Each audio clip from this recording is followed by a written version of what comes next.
So the thing is, man, everything is purpose, therefore nothing has purpose because we are bipolar, right? When we're in this reality.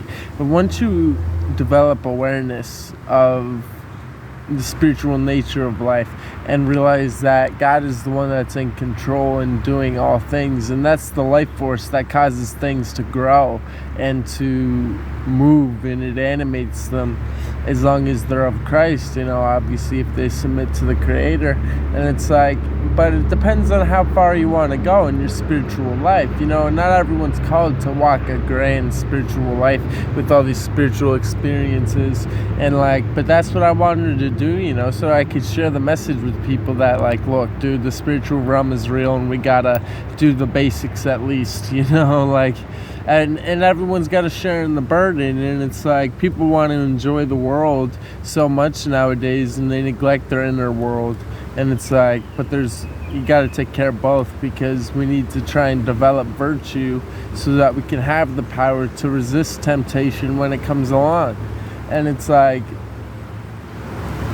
sometimes we fall though, we always fall to temptation, but God forgives, and we confess and do penance, and then we're forgiven and we move on.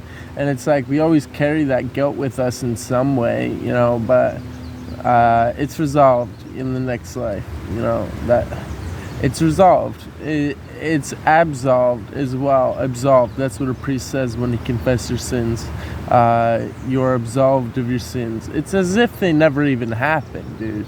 That's the deal. You confess your sins, you get blessed by the priest, you're forgiven, and then you do your penance. And if you want, you can try and get indulgences to purify your soul quicker on earth before you go to purgatory, so that your purgatory stays shorter.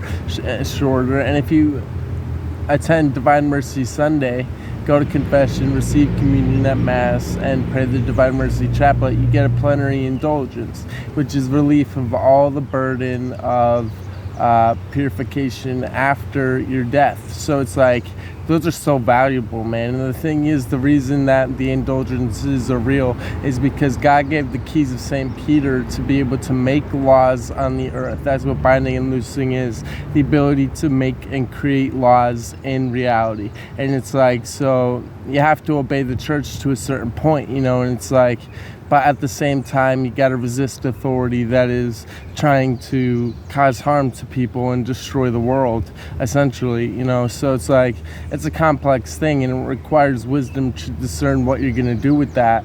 But my message to you is try and obey the commandments. It's a beautiful day out here. I'm sitting by a river in nature, and I'm going to enjoy life, and do what I do best, which is to try and teach people.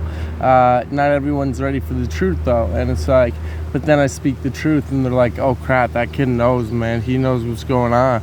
And I'm like, yeah, and I'm trying to tell you the way it is, but you don't want to hear me. So it's like, Jesus even said, they have ears and do not hear, and eyes and do not see. And it's like, this life is temporary, man. Everything dies here, and the next life is permanent. And it's like, that's a beautiful thing, unless you're reincarnated somehow in the process of being born from above.